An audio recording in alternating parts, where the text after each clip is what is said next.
Niterói, no Rio de Janeiro, para o terceiro dia do seminário profético, as 7 bênçãos da Semana Santa. Hoje nós vamos aprender sobre um lugar, o pretório. Não é petróleo não, viu gente? É pretório. Nesse lugar o sangue de Jesus foi derramado. Antes de eu começar a ministrar, eu vou pedir, por favor, quem trouxe o celular? Quem tem um celular, né? Todo mundo hoje tem um celular, né? Então, por favor, se você não vai usar o celular agora, desligue. Agora, se você usa o celular com o aplicativo da Bíblia, baixe o volume, porque se alguém ligar para você agora, não vai tocar o seu celular bem na hora da mensagem. Amém? Amém. Diga comigo, a única mensagem que interessa agora é a do reino de Deus. E a mensagem do WhatsApp te interessa agora? Não. Mensagem do Facebook? Não. SMS? Nem pensar. A única mensagem que te interessa agora é a que vai vir do céu, do trono de Deus para nós. Amém. Vamos abrir então a palavra, o Evangelho de Mateus, capítulo 27. Vamos ficar todos em pé, todos que podem, fiquem em pé, em reverência à palavra de Deus que vai ser lida. Eu vou ler o versículo de número 24, e o 25 e o 26. Este lugar que vai acontecer agora, esta cena, é o pretório. Eu já vou te explicar o que significa pretório. Mas vamos ver o que aconteceu aqui. Todos acharam? Amém. Quem encontrou, diga amém. Amém. E respondendo o povo, disse... Estou lendo o versículo 24, perdão. Então, Pilatos, vendo que nada aproveitava, antes o tumulto crescia, tomando a água, lavou as mãos diante da multidão, dizendo: Eu estou inocente do sangue deste justo, considerai isso. E respondendo o povo, disse: O seu sangue caia sobre nós e sobre nossos filhos. Então soltou-lhes Barrabás, e tendo mandado açoitar a Jesus, entregou-o para ser crucificado. Vamos reler bem forte o versículo 25 e o 26. Eu leio e você repete. E respondendo, todo o povo disse: O seu sangue caia sobre nós e sobre nossos filhos. Então soltou-lhes Barrabás, e tendo mandado açoitar a Jesus, entregou-o para ser crucificado. Você acredita que isso aconteceu?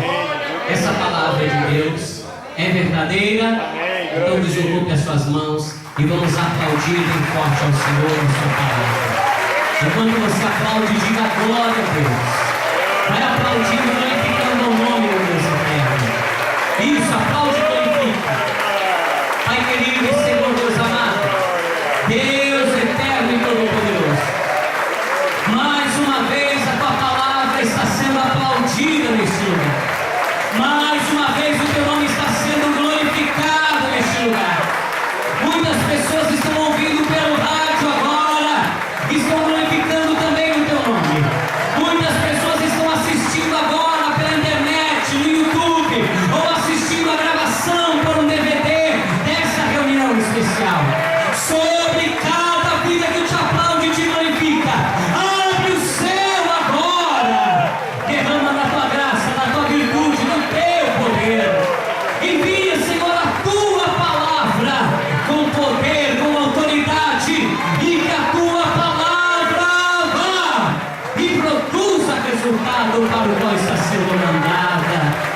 Diga amém, Senhor. Diga glória a Deus. Sente-se, por favor. Oh, glória, eu estou sentindo a presença de Jesus aqui. O Senhor Jesus agora vai ser levado para um segundo julgamento. porque o primeiro julgamento já tinha acontecido, que era um julgamento religioso, que aconteceu perante o Sinédrio. O Sinédrio, que era um grupo de sacerdotes, os principais sacerdotes faziam parte desse grupo, eram 71 integrantes, 70 sacerdotes, e havia um presidente. Quando esse Sinédrio havia de julgar alguma causa religiosa, porque esse era o único poder que o Sinédrio tinha, julgar causas de origem religiosa. Quando ele julgava, por exemplo, se desse 35 a favor e 35 contra, o presidente do Sinédrio vinha e dava o seu veredito, e a palavra dele tinha poder. No Sinédrio, mesmo sem ter motivos, Jesus foi condenado. Porém, o Sinédrio não tinha poder para mandar matar Jesus. Então o Sinédrio precisava de que a justiça dos homens autorizasse a sua morte. Então, eles vão pegar Jesus agora, já com o rosto um tanto quanto desfigurado por causa dos murros, dos socos e das cusparadas que ele levou, e ele é enviado então para um lugar, para ser agora julgado pelo homem que deveria ter autoridade. A essa altura, o Império Romano já tinha dominado a Jerusalém e Israel.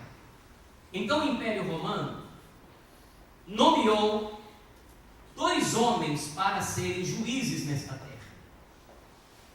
Um homem ficou responsável por uma parte do país, da cidade, e um outro ficou responsável por julgar a outra parte.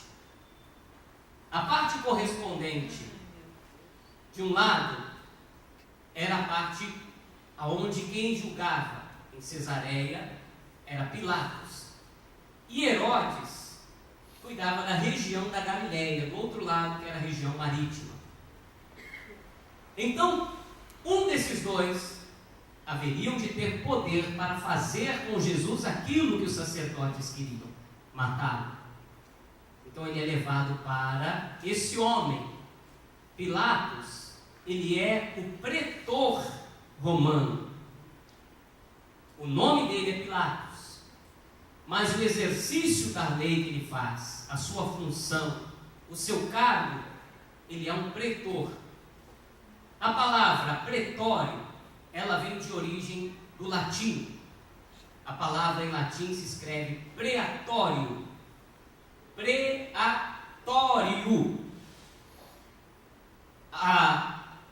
O significado dessa palavra em latim significa tribunal do pretor, ou o lugar aonde o pretor julga. Pilatos tinha uma mansão onde ele morava na região de Cesareia, e ele ali fazia os julgamentos. Porém, quando acontecia alguma festa religiosa, aonde todos os judeus se juntavam, na festa das primícias, ou na festa das colheitas, que era chamada de a festa de Pentecoste, todos os judeus ao redor de todas as províncias se juntavam em Jerusalém. E é óbvio que quando existe um ajuntamento de muitas pessoas, existem pequenos delitos, fraudes.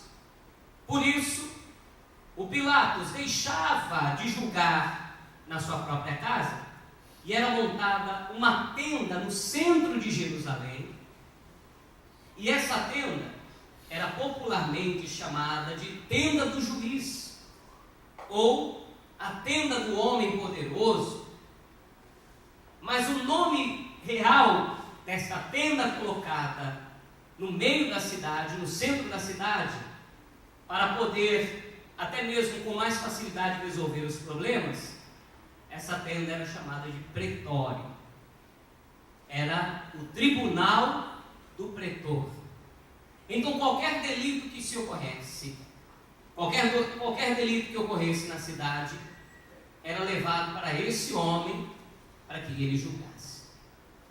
E agora eles pegam Jesus, e vão levar Jesus para a justiça dos homens, porque os sacerdotes, eles julgavam a parte religiosa, ou seja, eles julgavam conforme a justiça de Deus.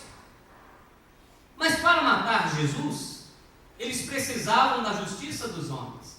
Por isso Jesus vai ser levado até Pilatos. E quando Jesus chega no pretório, ele sofre 3 acusações.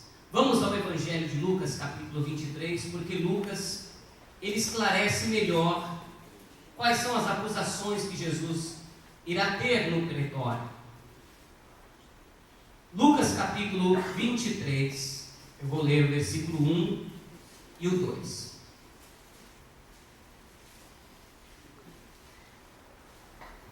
Glória a Deus. Acharam? Amém.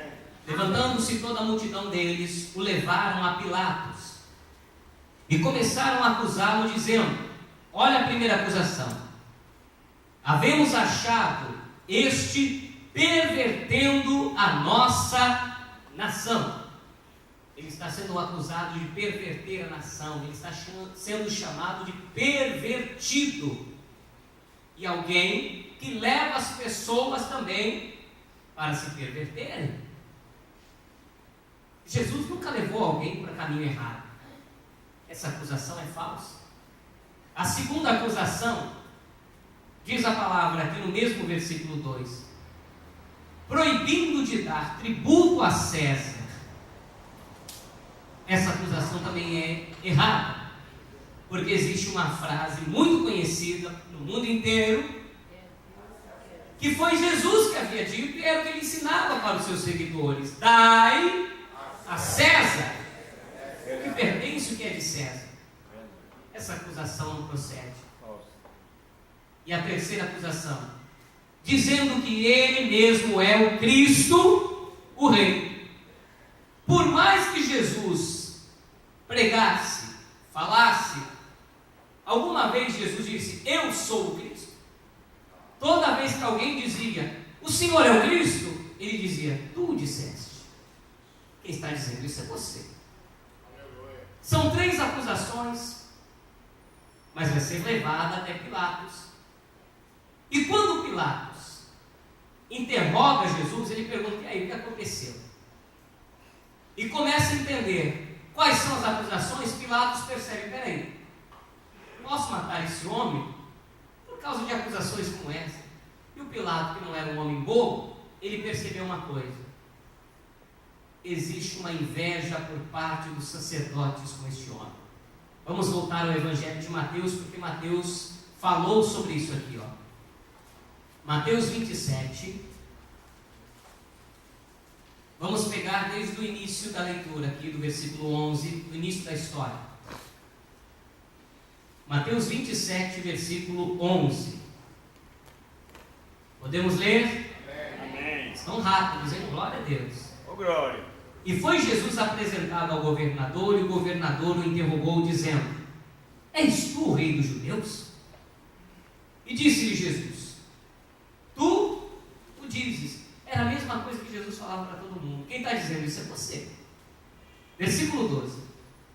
E sendo acusado pelos príncipes dos sacerdotes e pelos anciãos, nada respondeu. Disse-lhe então Pilatos: não ouves quanto testificam contra ti? E nem uma palavra lhe respondeu, de sorte que o governador estava maravilhado. Versículo 15. Ora, por ocasião da festa, costumava o governador soltar um preso, escolhendo o povo aquele que quisesse.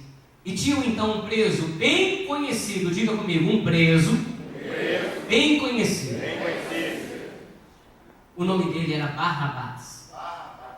Versículo 17. Portanto, estando eles reunidos, disse-lhes Pilatos: qual quereis que vos solte? Barrabás ou Jesus, chamado Cristo? Porque sabia que por inveja haviam entregado.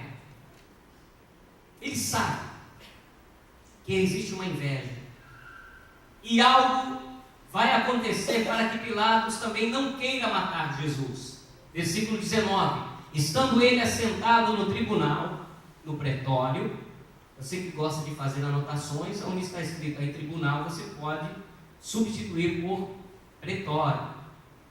Sua mulher mandou-lhe dizer: não entres em questão desse justo, porque no sonho muito sofri por causa dele. E ela está dizendo que ele é justo. Mas os príncipes dos anciãos e dos sacerdotes persuadiram a multidão que pedissem Barrabás e matasse Jesus. Respondendo o governador disse: qual desses dois quereis vós que solte? E eles disseram: Barrabás. E olha como Pilatos está insistindo. Disse-lhe Pilatos: que farei então a Jesus, chamado Cristo? Disseram-lhe todos: seja crucificado, crucifica-o. Então Pilatos, vendo que nada aproveitava, antes o tumulto. Estou lendo já o versículo de número 24. Então Pilatos, vendo que nada aproveitava, antes o tumulto crescia, tomando a água, lavou as mãos diante da multidão, dizendo: estou inocente do sangue deste. Pilatos lava as mãos, como quem diz: eu não tenho responsabilidade sobre este sangue. Se este homem morrer, a responsabilidade não é minha. Ele está lavando as mãos, ele está dizendo: eu não quero a responsabilidade, eu não quero entrar para a história como o homem que mandou crucificar esse justo. Aí no versículo 25, todo o povo vai responder dizendo: o sangue, o seu sangue caia sobre nós, o sangue dele caia sobre nós e sobre nossos queridos. Talvez esse povo não soubesse a força dessa frase e como essa frase verdadeiramente iria se cumprir. Porque olha só, quantas vezes na história você já ouviu falar do derramamento do sangue de povo judeu? Mais recente, mais clara para os nossos dias, é da época de Hitler, quando 6 bilhões de judeus morreram naquela guerra. Sabe o que era aquilo? O cumprimento dessa palavra: caia sobre nós o sangue dele. Nós assumimos a responsabilidade pelo derramamento do sangue dele. Cutuca aí, ó. Deixa dormir não. Dorme não, Carol. Cochilou agora, hein? Oi, Ney, vira a câmera para lá para mostrar quem ela é, ó. É aquela ali do sorrisão lá do centro. Cochilou, hein, Carol? Vai ficar registrado agora.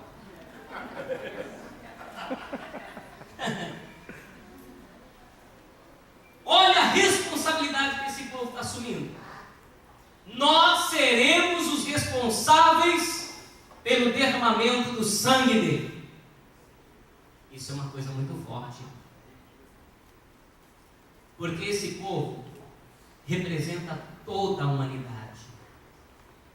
Esse povo representa todos os seres humanos. Por causa dos seres humanos e da humanidade, o sangue dele está sendo agora derramado. E sabe o que é interessante aqui também, amados? Eles estão dizendo: o sangue dele caia sobre nós. Que a culpa pelo derramamento do sangue dele venha sobre nós. Isso aqui é uma coisa muito séria.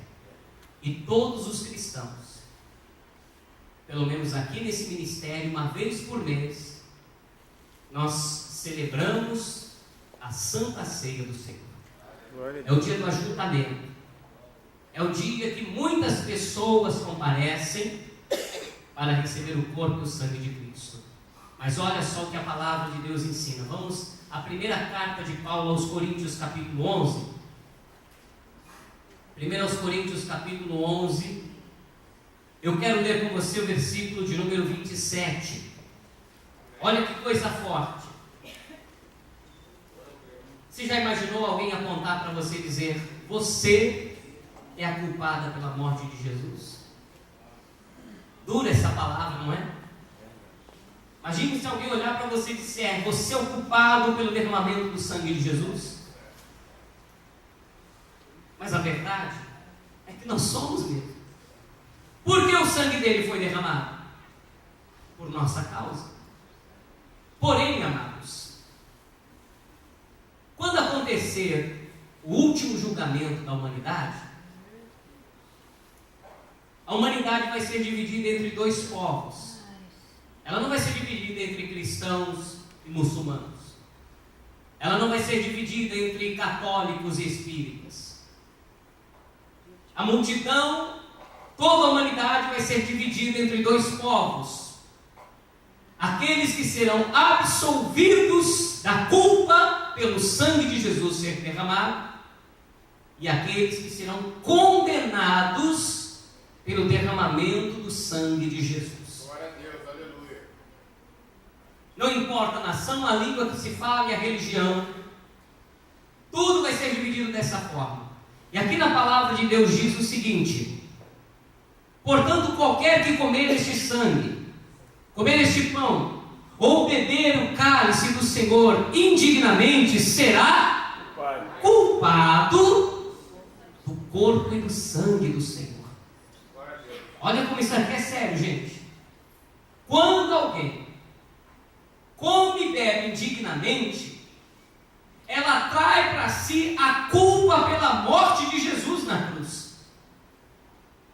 Aí o diabo vai ter autonomia para apontar para essa pessoa e dizer: a culpa é dela.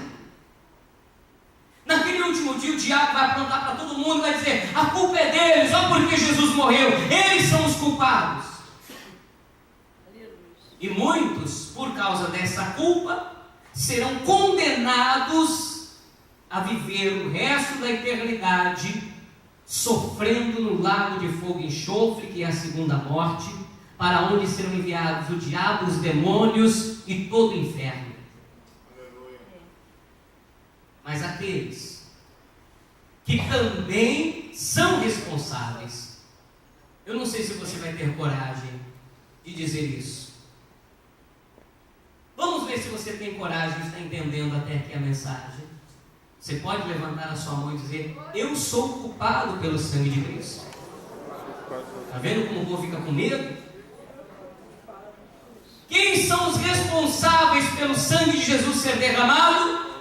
Nós. Eu sou um desses.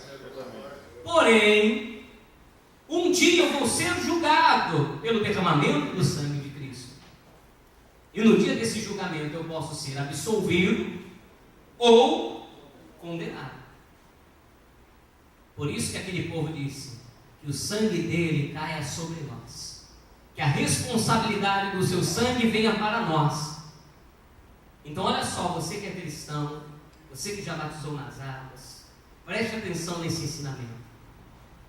Existem algumas igrejas hoje, se você chega lá na Santa Ceia, eles dizem assim: Jesus morreu por todos, então todo mundo pode tomar Santa Ceia. Não importa se você aqui veio visitar a igreja, não importa se você é espírita, se você é macumbeiro, não importa se você é ateu, Jesus também morreu por você, então receba o corpo e o sangue de Cristo. Só que a Bíblia está dizendo que aquele que come e bebe indignamente, ele come para a sua própria condenação, ele vai ser culpado.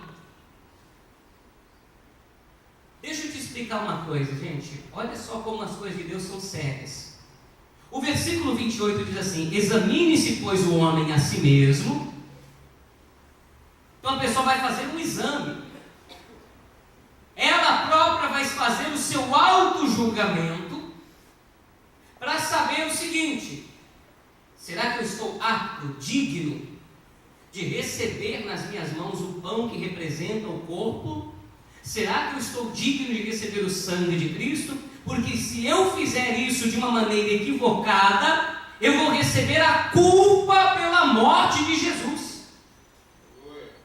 E nessa hora tem muitos cristãos covardes que querem fazer igual a Pilatos: não vou lavar minhas mãos. A pessoa vem na igreja a semana inteira, um mês inteiro, mas quando o pastor anuncia, olha, domingo tem Santa Ceia, a pessoa some no mundo. Não, eu não quero. Porque ela sabe o que está escrito no versículo de número 29.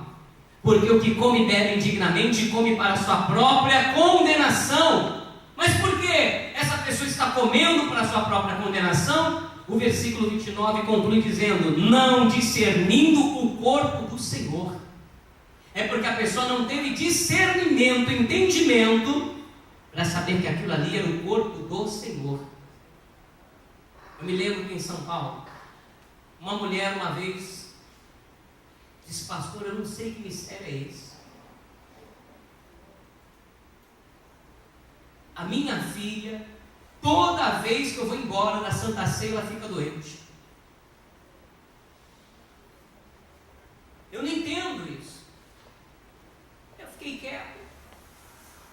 Mas um dia, quando chegou a Santa Ceia, eu estou lá partindo o pão e estou olhando para ela. E estou olhando para ela. Os obreiros levaram o pão, entregaram para ela, eu estou olhando. Quando ela pegou um pedaço de pão na mão, a menininha já fez assim. Aí ela pegou aquele pão, partiu e deu um pedaço para a filhinha.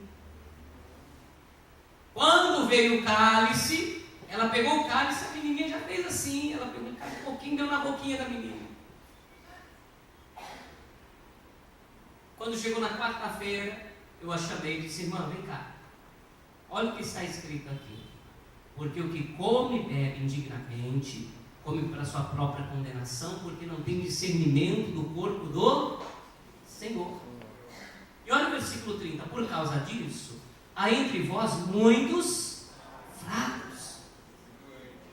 Pessoa que fica fraca na fé. Pessoa que se enfraquece, você não sabe porquê. A irmã estava aí do teu lado outro dia dando glória a Deus. O irmão estava aí do teu lado outro dia dando glória a Deus. Agora, cadê? Não apareceu mais na igreja. Se enfraqueceu. Porque está comendo o corpo de Cristo sem ter discernimento. E o texto diz no versículo 30: e há muitos doentes. A pessoa está doente e não sabe por quê. Faz exame e os médicos não descobrem o motivo da doença. Porque está comendo o corpo e o sangue de Cristo indignamente, porque não tem ainda discernimento. Falei: irmã, não fica dando o pão da ceia para sua filha, não. Porque ela ainda não tem discernimento. Para ela isso é um pedacinho de pão, para ela isso é um suquinho de uva. Mas isso é coisa espiritual, isso é coisa séria. Glória a Deus.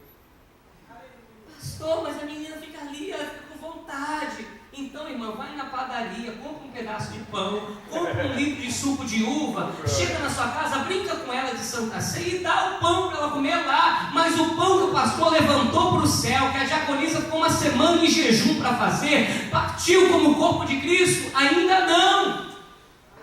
Glória a Deus. Aleluia, glória a Deus. Meu filho tem 12 anos, toca aqui na igreja, desde os 6 ele toca na igreja. Ele não é batizado ainda. Não toma Santa Ceia. Sabe por quê? Que ele não precisa. Porque a palavra de Deus diz que das crianças foi constituído o reino dos céus. A criança já é salva naturalmente. Para que eu quero o corpo e o sangue de Cristo? Porque eu preciso ser absolvido de uma culpa. Eu preciso ser absolvido da culpa da morte de Jesus e do derramamento do seu sangue. E olha que coisa maravilhosa. O que me absolve, o que é que vai me absolver da culpa pelo corpo de Cristo ser crucificado e o sangue dele ser derramado? Quando eu recebo o próprio corpo e o próprio sangue de Jesus, que me purifica de todos os pecados e que lava as minhas vestiduras no sangue do Cordeiro. Então eu preciso disso. Aí o versículo 31 diz: porque se nós nos julgássemos a nós mesmos, não seríamos julgados. Mas quando somos julgados, somos repreendidos pelo Senhor, para não sermos... Peraí, existe um povo que vai ser julgado, mas não vai ser condenado. Diga comigo: julgado sim, Diga isso com toda a sua força. Diga: julgado sim, condenado não, porque o sangue de Jesus te dá esta liberdade. Oh glória! Quem quer perder? Quem que vive para receber o corpo e o sangue de Cristo com muito temor? Eu me recordo, gente, de um acontecimento numa igreja.